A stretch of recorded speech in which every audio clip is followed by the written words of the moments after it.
সালাম ও শুভেচ্ছা প্রিয় দর্শকবৃন্দ। দীর্ঘদিন শীতনিদ্রায় থাকার পর অবশেষে আবারও ফিরে এলাম আপনাদের মাঝে।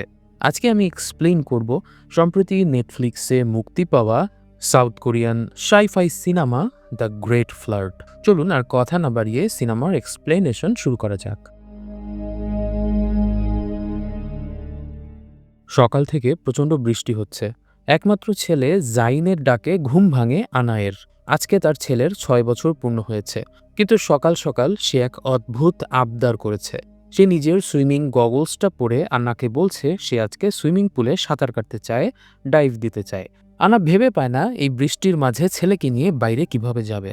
তাই ছেলের অনুরোধকে পাত্তা না দিয়ে সকালে নাস্তার জন্য খাবার ফ্রিজ থেকে বের করতে থাকে সে। জাইন তাকে বারবার আইপ্যাডে আঁকা ছবিগুলো দেখানোর চেষ্টা করে, কিন্তু আন্না তাকে পাত্তা দেয় না। হঠাৎ সে বাইরে একটা পানির স্রোতের শব্দ শুনতে পায়। শুরুতে ভেবেছিল হয়তো জাইন বাথরুমে পানির কল ছেড়ে রেখেছে, কিন্তু পরক্ষণেই নিজের ৩ তলা বাড়ির মেঝেতে পানি দেখে ভুল ভাঙে তার। দৌড়ে বারান্দায় গিয়ে সে বুঝতে পারে ভয়ঙ্কর কোনো দুর্যোগের সম্মুখীন হয়েছে তারা। রেডিওতে শুনতে পায় প্রচণ্ড ভারী বৃষ্টিপাতের কারণে তাদের বেশিরভাগ বিল্ডিংয়ের নিচের ফ্লোরগুলো পানিতে ডুবে গেছে। সবাইকে বলা হচ্ছে নিজ নিজ জায়গা থেকে উঁচু স্থানে গিয়ে আশ্রয় নেওয়ার জন্য। এদিকে জাইন মায়ের সাথে খেলা করার জন্য আবদার করছিল। তার অনুরোধকে উপেক্ষা করে দ্রুত ব্যাগ গোছাতে থাকে আনা বাড়ি ছেড়ে নিরাপদ স্থলে যাবার জন্য। এমন সময় আনার মোবাইলে একটা কল আসে। আসলে আনা ছিল একজন ইঞ্জিনিয়ার এবং রিসার্চারও। সে ডারউইন সেন্টার নামের একটি প্রতিষ্ঠানে ইমোশন ইঞ্জিন ডেভেলপমেন্ট নামের একটি প্রজেক্টের সহকারী হিসেবে কাজ করত। তার অফিস থেকে একজন তাকে ফোন করে দ্রুত রেডি হয়ে ঘর থেকে বের হয়ে যাওয়ার আহ্বান জানায়। অফিস থেকে তার জন্য রেস্কিউ হেলিকপ্টার পাঠানো হয়েছে। এমন সময় সেখানকার কারেন্ট চলে যায়। আতঙ্কিত হয়ে নির্দেশনা অনুযায়ী সে তার ছেলেকে পিঠে নিয়ে বের হয়ে পড়ে ঘর থেকে। বাইরে গিয়ে দেখে সবাই আতঙ্কিত অবস্থায় ছোটাছুটি করছে। কেউ কাউকে সাহায্য করছে না, বরং বন্যার হাত থেকে বাঁচার জন্য সিঁড়ি দিয়ে সবাই উপরে উঠতে গিয়ে সিঁড়িতেই জটলা পাকিয়ে ফেলেছে। আন্না সেই পাশের সিঁড়িটাকে অ্যাভয়েড করে অন্য পাশের ফায়ার স্কেপের সিঁড়ি দিয়ে উঠতে গিয়ে দেখে সেখানে আগে থেকেই মানুষ বিভিন্ন ফার্নিচার আর অন্যান্য জিনিসপত্র স্তূপ করে রেখেছে। সেখান দিয়ে উঠতে না পেরে আন্না আবার আগের সিঁড়ির দিকে চলে যায়। তখনই হঠাৎ সে দেখতে পায় যেই লোকটি তাকে ফোন করেছিল সে দূর থেকে তার নাম ধরে ডাকছে। আনার মনোযোগ হঠাৎ সেদিকে সরে যায়, আর দুর্ভাগ্যবশত সেই ফাঁকে তার ছেলে জাইন মানুষের ভিড়ের মাঝে একটা ঘরে ঢুকে যায়। ছেলেকে খুঁজতে সেই রুমে চলে যায় আনা, আর তখনই হঠাৎ বাইরে থেকে বিশাল এক ঢেউ এসে আছড়ে পড়ে সেই বিল্ডিংয়ে, আর মুহূর্তেই তারা সেখানে ডুবে যায়। আনা সাঁতরে খুঁজে বের করে জাইনকে, কিন্তু পানির চাপে সব দরজা বন্ধ হয়ে যাওয়ায় সেখান দিয়ে সে বের হতে পারছিল না। সময় যেন থমকে যায় সেই মুহূর্তে, আর তখনই সেই লোকটি দরজা খুলে উদ্ধার করে আনা আর তার ছেলে জাইনকে। তাদেরকে নিয়ে উপরের ফ্লোরে পৌঁছানোর পর লোকটি নিজের পরিচয় দেয়। তার নাম সন হিজো। তিনি ডারউইন সেন্টারের একজন সিকিউরিটি অফিসার। আসলে পৃথিবী এই মুহূর্তে ভয়ঙ্কর এক বিপর্যয়ের মধ্য দিয়ে যাচ্ছে। মহাকাশ থেকে আগত কয়েকটি অ্যাস্টেরয়েড বা গ্রহাণু আছড়ে পড়েছে অ্যান্টার্কটিকা মহাকাশের উপর। নিমিষেই বিস্ফোরণে সেখানে জমে থাকা সব বরফ গলে গেছে। ফলে পৃথিবীর সমুদ্রপৃষ্ঠের উচ্চতা বেড়ে গেছে বহুগুণে। ইতিমধ্যে জাপান, কোরিয়া সহ অনেক দেশের বিভিন্ন অংশ পানির তলদেশে ডুবে গেছে। মানবজাতির অস্তিত্ব এই বিপর্যয়ে ধ্বংসের মুখে পড়ে যেতে পারে। সেজন্যই পৃথিবীর বিখ্যাত রিসার্চারদেরকে নিয়ে যাওয়ার সিদ্ধান্ত নেওয়া হয়েছে একটি অস্থায়ী শেল্টার হাউসে। আনা গবেষণা করছিল কিভাবে এআই এর মাধ্যমে কৃত্রিমভাবে ইমোশন তৈরি করা যায়। তার যে বস ছিল তাকে সকাল থেকে খুঁজে পাওয়া যাচ্ছে না। এজন্য আনাকে নিয়ে যাওয়ার দায়িত্ব দেওয়া হয়েছে সন হিজোকে।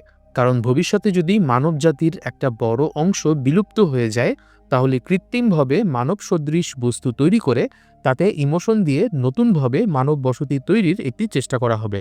এই যে ল্যাবে তৈরি মানুষের ভেতরে ইমোশন দেয়া, এই প্রজেক্টটাকেই বলা হচ্ছিল ইমোশন ইঞ্জিন। অর্থাৎ এই প্রজেক্টের মাধ্যমে আর্টিফিশিয়াল ইন্টেলিজেন্স বা এআইকে মানুষের যে আসল ইমোশন সেটার একটা পরিধি দেয়া হবে। আনাকে নেওয়ার জন্য ছাদে একটা হেলিকপ্টার আনা হচ্ছে, তাই তারা ছাদের দিকে যাচ্ছিল। তারা প্রায় ছাদের কাছে পৌঁছে গিয়েছিল এমন সময় জাইনের প্রচণ্ড প্রস্রাব পায়। জাইনকে টয়লেট করানোর জন্য তারা একটা ফাঁকা ফ্ল্যাটে যায়। সেখানেই হিজোর সাথে তাদেরকে কোথায় নিয়ে যাওয়া হবে সেই বিষয়ে আলোচনা করে আনা। যেহেতু তাদের এরিয়াতে নর্মাল ফোনের নেটওয়ার্ক কাজ করছিল না, তাই হিজোর কাছ থেকে একটা স্যাটেলাইট ফোন নিয়ে আনা তার মায়ের সঙ্গে কথা বলে, যে নিজেও বন্যায় বিপর্যস্ত অবস্থায় ছিল। কিন্তু সেই মুহূর্তে ঘটে যায় ভয়ঙ্কর একটি ঘটনা। যেহেতু বন্যার পানিতে নিচের সবকিছু ডুবে গেছে, সে কারণে একসময় ভূগর্ভস্থ গ্যাস লাইনের ভেতরে পানি ঢুকে যায়। ফলে গ্যাস লাইনে গ্যাস উপরে উঠে আসতে থাকে, আর প্রচণ্ড চাপের কারণে গ্যাস একসময় লিক করা শুরু করে।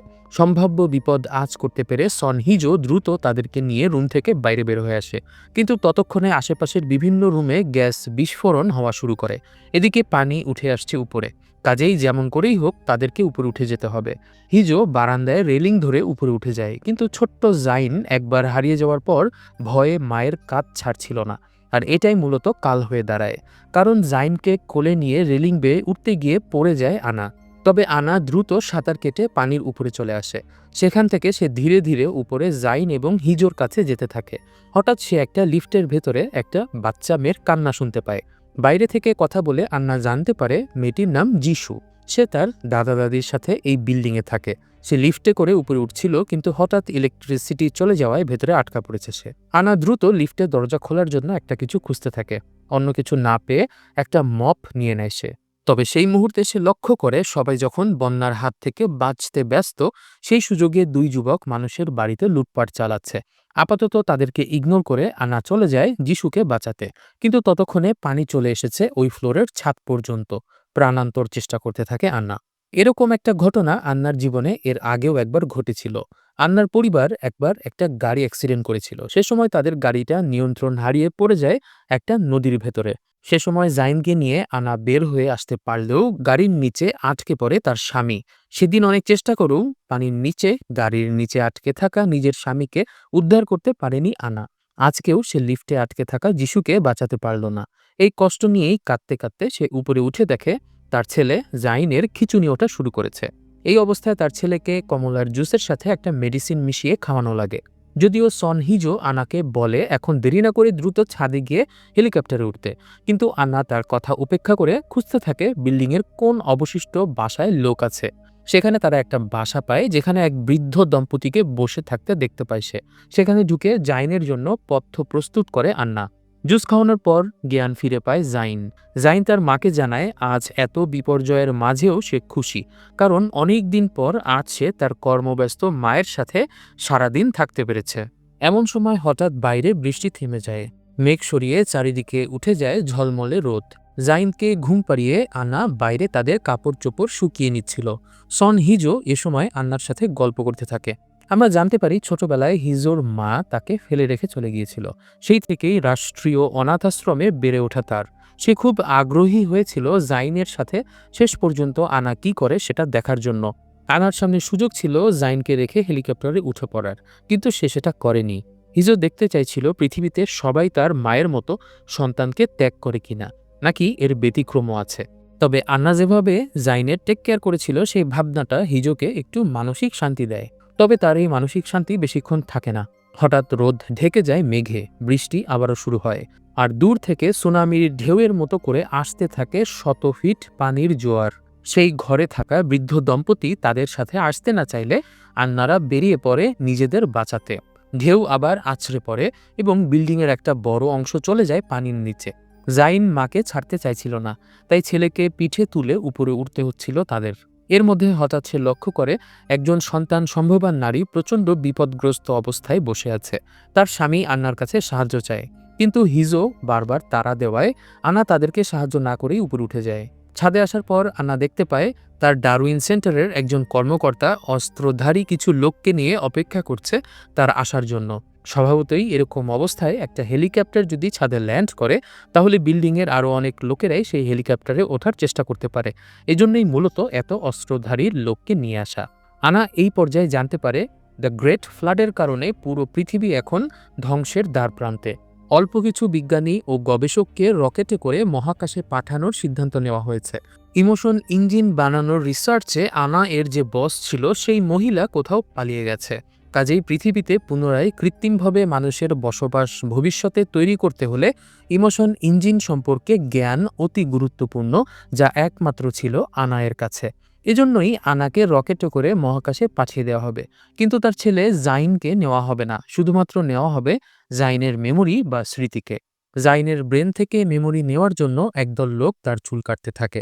আনা আর কোনো উপায় না পেয়ে হিজোকে অনুরোধ করতে থাকে জাইনকে বাঁচানোর জন্য। হিজোর ধারণা ছিল জাইনকে কাজ শেষে পাঠানো হবে টেম্পোরারি শেল্টারে, কিন্তু আনা বুঝতে পারে এই শেল্টারের কোনো অস্তিত্ব নেই। তার চোখের সামনেই ডারউইন সেন্টারের লোকেরা হিজোকে হত্যা করে। হিজোর মূল দায়িত্ব ছিল আনাকে তাদের হাতে তুলে দেওয়া। কাজ শেষ হওয়ার পর তাই তাকে বাঁচিয়ে রাখে না তারা। আনাকে নিতে আসা লোকটা বলে আজকে এই দুর্যোগে তারা সবাই এখানে মারা যাবে, শুধুমাত্র আন্না মহাকাশে যেতে পারবে আরও কয়েকজন বিজ্ঞানীর সাথে, এবং সেই বেঁচে থাকবে। তার ইমোশন ইঞ্জিন বানানোর মিশন কমপ্লিট করার জন্যই তাকে বাঁচিয়ে রাখা হবে, তাই তার উচিত ব্যাপারটা মেনে নিয়ে বাস্তবতাকে আলিঙ্গন করা। হেলিকপ্টারে ওঠার আগে আন্না শেষবারের মতো জাইনকে জড়িয়ে ধরে তার কানে কানে কিছু কথা বলে। বিদায় নিয়ে হেলিকপ্টারে চড়ে বসে আন্না, সাথে নিয়ে রাখে তার ছেলের শেষ স্মৃতি, তার ব্যবহৃত সুইমিংয়ের চশমাটা। জাইনের ব্রেন থেকে তার মেমোরি সংরক্ষণ করে নিয়ে আসা হয় হেলিকপ্টারে। একটু পরে সেই হেলিকপ্টারটি আনাকে নিয়ে যায় একটি স্টেশনে, এবং সেখান থেকে কয়েকটি রকেটে চড়ে তারা উড়াল দেয় মহাকাশের পথে। এরই মাঝে আমরা দেখতে পাই চারিদিক থেকে ধেয়ে আসছে আরও কিছু অ্যাস্ট্রয়েড, যার কারণে পানির বিশাল বিশাল ঢেউ ধ্বংস করতে আসছে পুরো পৃথিবীকে। রকেটে পুরোদস্তুর মহাকাশচারীর পোশাক পরে অজানা গন্তব্যের দিকে যাচ্ছিল আনা, কিন্তু শেষ রক্ষা হয় না। হঠাৎ তাদের রকেটে আছড়ে পড়ে একটা গ্রহাণু। সিনেমার এর পরের অংশ বুঝতে হলে আমাদেরকে যেতে হবে 5 বছরের পেছনে। এতক্ষণ পর্যন্ত গ্রেট ফ্লাড সিনেমাটি আমাদের কাছে মনে হতে পারে একটা সার্ভাইভাল টাইপের সিনেমা, কিন্তু এরপর থেকে আমরা দেখতে পাবো সিনেমাটির সাই-ফাই রূপ। 5 বছর আগে ডারউইন সেন্টার কৃত্রিমভাবে মানুষ তৈরির চেষ্টা করে যাচ্ছিল। তারা আগে থেকেই হিসাব করে দেখতে পেয়েছিল যে অ্যাস্টেরয়েডগুলো পৃথিবীতে ধসে পড়ে পৃথিবীর মানবজাতির অস্তিত্বকে হুমকির মুখে ফেলে দিতে পারে। এজন্যই তারা কৃত্রিমভাবে মানুষ তৈরির চেষ্টা করে যাচ্ছিল। তারা জীবন্ত মানুষের মতো শরীর তাদের ইসাবেলা ল্যাব নামের এক জায়গাতে 3D প্রিন্টার টেকনোলজির মাধ্যমে সিলিকন দিয়ে বানিয়ে ফেলছিল ঠিকই, কিন্তু সমস্যা হয়ে দাঁড়াচ্ছিল সেগুলো হয়ে যাচ্ছিল অনেকটা রোবটের মতো। তাদের মাথায় যে কৃত্রিম ব্রেইন বসানো হয়েছিল তাতে মানব সদৃশ কোনো ইমোশন ছিল না। এই ল্যাবে তৈরি সিনথেসিস মানুষদের মধ্যে কৃত্রিম বুদ্ধিমত্তা প্রবেশ করানোর জন্য একটা প্রজেক্ট হাতে নেওয়া হয়, যার নাম ছিল ইমোশন ইঞ্জিন। আর এই প্রজেক্টের হেড ছিল হিউনমো, আর সহকারী ছিল আনা। প্রাথমিকভাবে তারা কৃত্রিমভাবে 2টি শিশু তৈরি করে। ছেলেটির নাম হলো জাইন আর মেয়েটির নাম ইউজিন। তাদের পরিকল্পনা ছিল শিশু দুইটিকে তারা মায়ের মতো করে বড় করবে। জাইনের দায়িত্ব নেয় আনা, আর ইউজিনের দায়িত্ব নেয় তার বস। অর্থাৎ আমরা বুঝতে পারলাম জাইন আসলে ছিল একজন ল্যাবে উৎপাদিত কৃত্রিম শিশু। সাধারণত মানব শিশু জন্ম নেয় একটি সহজাত বুদ্ধিমত্তা এবং আবেগ নিয়ে, তবে জাইনের মধ্যে এসবের কিছুই ছিল না। তাদের প্ল্যান ছিল শিশু দুইটিকে তারা মায়ের মতো কাছে রাখবে, আর জীবনের নানা অভিজ্ঞতা থেকে শিখতে শিখতে তাদের বুদ্ধিমত্তা আর আবেগ মানুষের মতো বিকশিত হতে থাকবে। এরপর বিজ্ঞানীরা চাইলেই শিশু দুইটির মস্তিষ্ক থেকে মেমোরি কপি করে অন্য কৃত্রিম মানুষের মাথায় পেস্ট করে দিয়ে তৈরি করতে পারবে আবেগে সমৃদ্ধ কৃত্রিম মানুষ। এটাই ছিল ইমোশন ইঞ্জিন প্রজেক্টের উদ্দেশ্য। কিন্তু সমস্যা হয়ে যায় যখন তারা সত্যিই শিশুদেরকে ভালোবেসে ফেলে। নিজের স্বামীকে দুর্ঘটনায় হারানোর পর আনার জীবনে জাইন ছাড়া আর কেউই ছিল না। অন্যদিকে তার বস নিজেও ভালোবেসে ফেলে তার কাছে থাকা শিশু ইউজিনকে। যখন গ্রহাণুগুলো পৃথিবীতে আঘাত করায় বন্যা শুরু হয়, তখনই আনার বস বুঝে যায় মানবজাতির অস্তিত্ব রক্ষা করার জন্য এখন তার মেয়ে ইউজিনকে বিসর্জন দিতে হবে। তাই সে ইউজিনকে নিয়ে পালিয়ে যায়। ফলে ডারউইন সেন্টারের জন্য জাইনের মেমোরি হয়ে পড়েছিল সবচেয়ে গুরুত্বপূর্ণ। জাইনকে তারা কোড নেম দিয়েছিল নিউম্যান 77।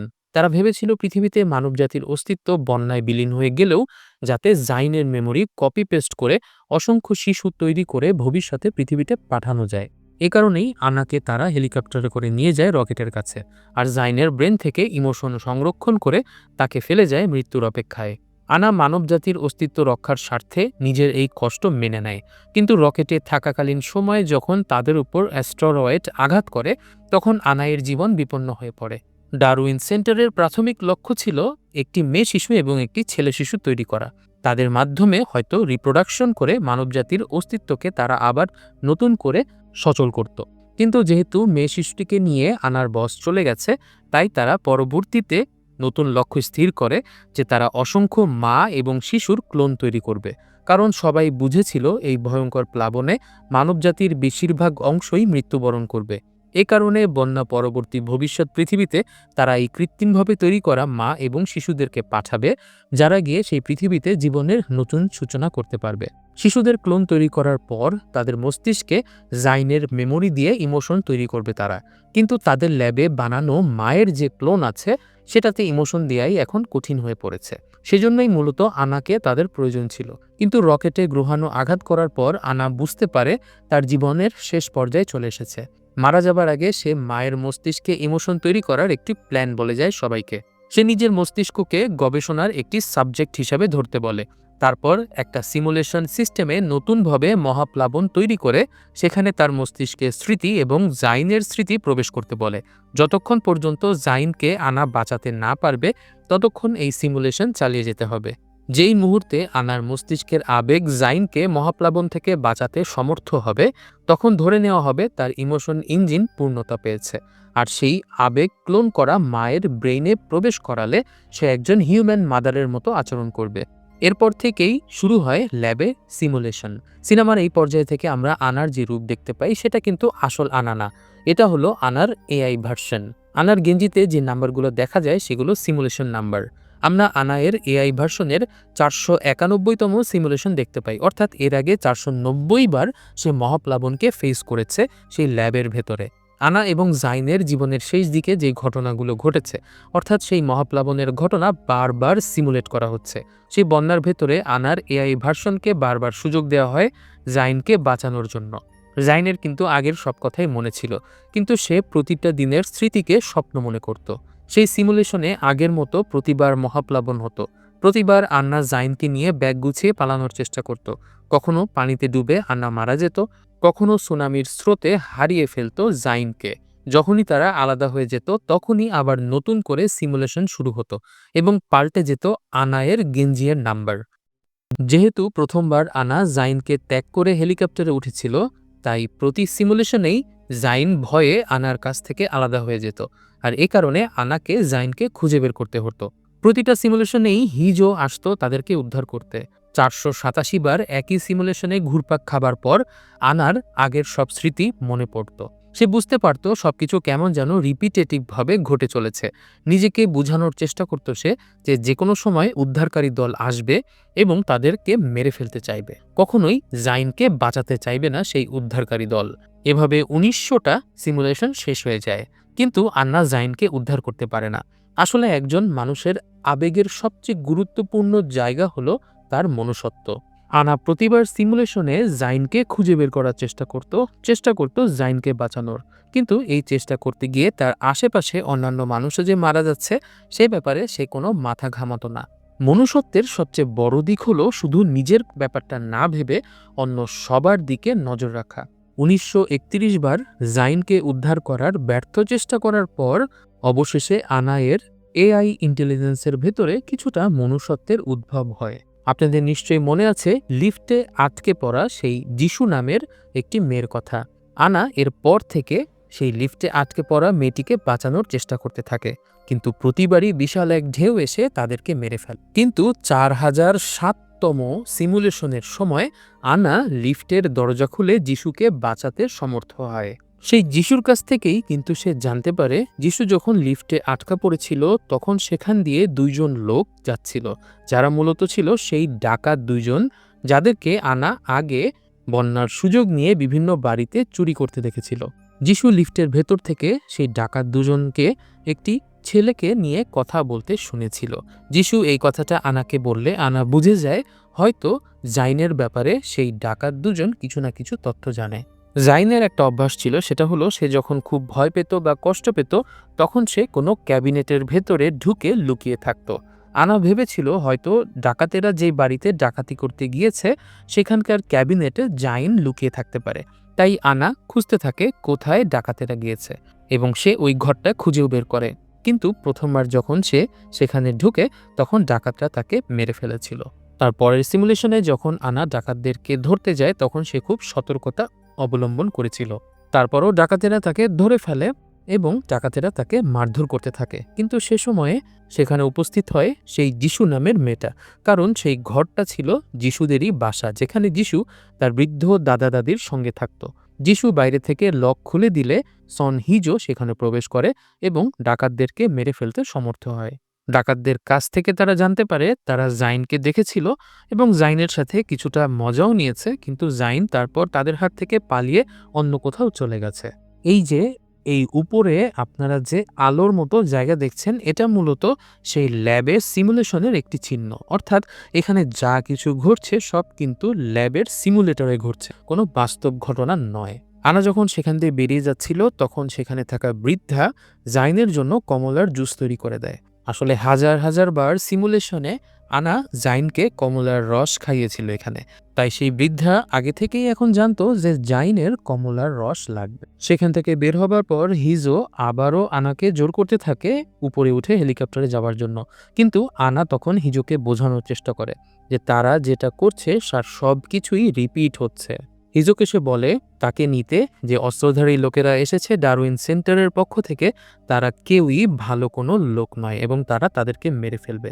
তো যাই হোক, জাইনকে খুঁজে বের করার পথে আনা আরেকটা জিনিস দেখেছিল যেটা সে ওভারলুক করে গিয়েছিল। সেটা হলো সেই সন্তান সম্ভবা মা এবং তার স্বামীকে। ৮,০০০তম সিমুলেশনের সময় সে কিন্তু তাদেরকে আর ইগনোর করে না এবং সে তখন সেই সন্তান সম্ভবা মাকে সাহায্য করে এবং তার ভেতরে মনুষ্যত্বের যে গুণটি সেটি আরও বৃদ্ধি পায়। ছোট্ট শিশুটিকে দেখে তার ছেলে জাইনের কথা তার খুব মনে হতে থাকে। জাইন সবসময় মোবাইলে কোনো না কোনো ছবি এঁকে আনাকে দেখতে বলতো, কিন্তু আনা সবসময় ব্যস্ততার অজুহাত দেখিয়ে জাইনের আঁকা ছবিগুলো দেখত না। আনা জাইনের কথা মনে পড়াতে তার মোবাইলটা বের করে জাইনের আঁকা ছবিগুলো দেখতে পায় এবং সে দেখতে পায় প্রতিটা ছবিতে জাইন তার মাকে এঁকেছে, যার পেছনে ছিল একটা হেলিকপ্টার। অর্থাৎ মহাপ্লাবনের যেই সময়টাতে আনা জাইনকে ত্যাগ করে হেলিকপ্টারে উঠে গিয়েছিল, ঠিক তার আগের মুহূর্তটা প্রতিদিন জাইন দেখে, অনুভব করে।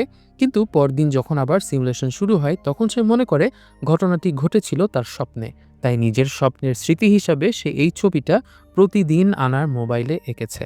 যতবার সিমুলেশন হয়েছে ততবার সে এঁকেছে। আনা তার গ্যালারিতে অসংখ্যবার জাইনের হাতে আঁকা এই ছবিটা দেখতে পায়, অর্থাৎ জাইনের শেষ স্মৃতিটা। আনার মনে পড়ে একদিন জাইন খুব আস্ফালন করে বলেছিল কেন তার প্রতিদিন বয়স ৬ বছর হয়, কেন তার বয়স বাড়ে না। আসলে পুরো জিনিসটাই যে একটা সিমুলেশনের ভেতরে ছিল সেটা জাইন বুঝতে পারেনি। সেই বিল্ডিংয়ের সবগুলো ঘরই পানিতে ডুবে গিয়েছিল, শুধুমাত্র একটি ঘর ছিল যেটা অ্যানা চেক করেনি। অ্যানার ধারণা ছিল সেই ঘরটাতেই হয়তো জাইন ক্যাবিনেটের ভেতরে লুকিয়ে আছে, কিন্তু আনা সেই ঘরে গিয়ে যখন ক্যাবিনেট খুলে তখন সেটার ভেতরেও জাইনকে দেখতে পায় না। আর ঠিক সেই মুহূর্তেই ডারউইন সেন্টারের ২জন অস্ত্রধারী সেখানে ঢুকে পড়ে এবং আনাকে মেরে ফেলে। আরও কয়েক হাজার বার সিমুলেশন হয়ে যায়।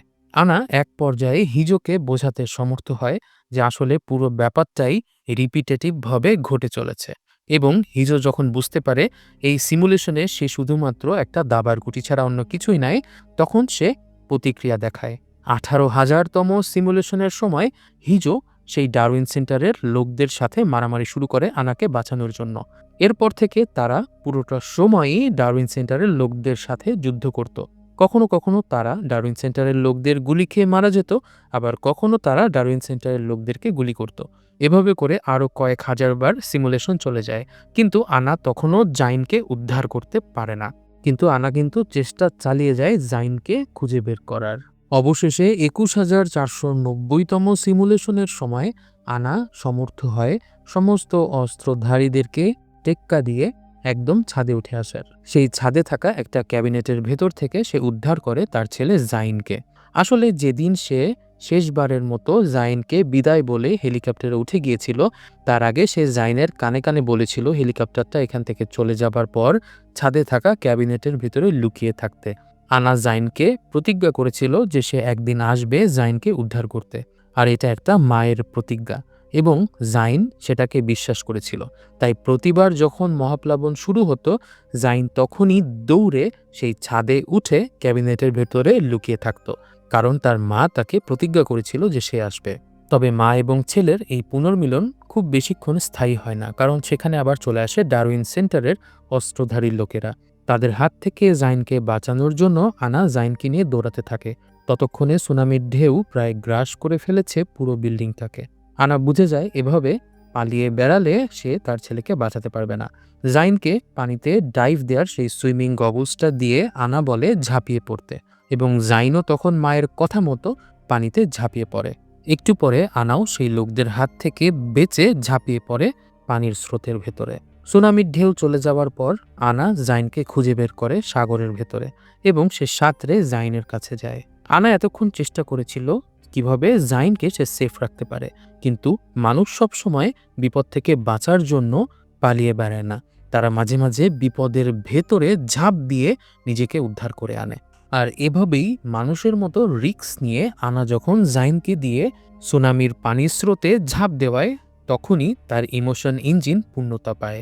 আর এখানেই শেষ হয় ইমোশন ইঞ্জিন প্রজেক্ট, অর্থাৎ ইমোশন ইঞ্জিন প্রজেক্টের মাধ্যমে সেই কৃত্রিমভাবে তৈরি মায়ের মনুষ্যত্ব ঢুকিয়ে তার বুদ্ধিমত্তাকে পূর্ণতা দেওয়া হয়েছে। আমরা দেখতে পাই কৃত্রিম আনা এবং জাইন একে অপরকে জড়িয়ে ধরে আছে এবং রকেটে করে তাদেরকে পাঠানো হচ্ছে পৃথিবীতে, যাতে তারা সেখানে গিয়ে নতুনভাবে মানুষের নতুন প্রজন্ম শুরু করতে পারে। প্রিয় দর্শক, দ্য গ্রেট ফ্লাডের কাহিনীটা একটু জটিল, কিন্তু আমরা যদি একদম সিম্পলি বোঝার চেষ্টা করি তাহলে এখানে যেটা বোঝানো হয়েছে, মানুষের শক্তিমত্তা বা বুদ্ধিমত্তার থেকে অনেক বেশি জরুরি যেটা, সেটা হলো মনুষ্যত্ব। আমরা এআই এর মাধ্যমে অনেক বড় বড় সমস্যার সমাধান করে ফেলতে পারি, কিন্তু এআই এর ভেতরে যেটা থাকে না সেটা হলো মনুষ্যত্ব। আনা যতবার আশেপাশের সবাইকে ইগনোর করে জাইনকে খোঁজার চেষ্টা করেছে, সে কিন্তু সফল হয়নি, কিন্তু যখন সে আশেপাশের সবাইকে নজর দেওয়া শুরু করেছে তখন থেকেই কিন্তু সে সফলতা পাওয়া শুরু করে। সে লিফটে আটকে পড়া যিশুকে বাঁচায়, ডাকাতের হাত থেকে বৃদ্ধ দাদা দাদিকেও বাঁচায় এবং এক সন্তান সভ্যবা মহিলাকে সন্তান প্রসবে সাহায্য করে। এই কাজগুলো করার কারণে তার ভেতরের মনুষ্যত্ব নামের প্যারামিটারটি ফুলফিল হয় এবং তখনই ইমোশন ইঞ্জিন পূর্ণতা পায়। আরেকটা ব্যাপার সেটা হলো, মানুষ কিন্তু অন্যান্য প্রাণীদের মতো নয়। বিপদের মুখে মানুষ বিপদে ঝাঁপিয়ে পড়ে বাঁচার প্রাণপণ চেষ্টা করে, যেটাই মানুষকে করে তুলেছে আশরাফুল মাখলুকাত বা সৃষ্টির সেরা জীব। আনা যতক্ষণ পর্যন্ত বিপদের সাথে যুদ্ধ করে লুকিয়ে থাকতে চেয়েছে ততবারই সে হেরেছে।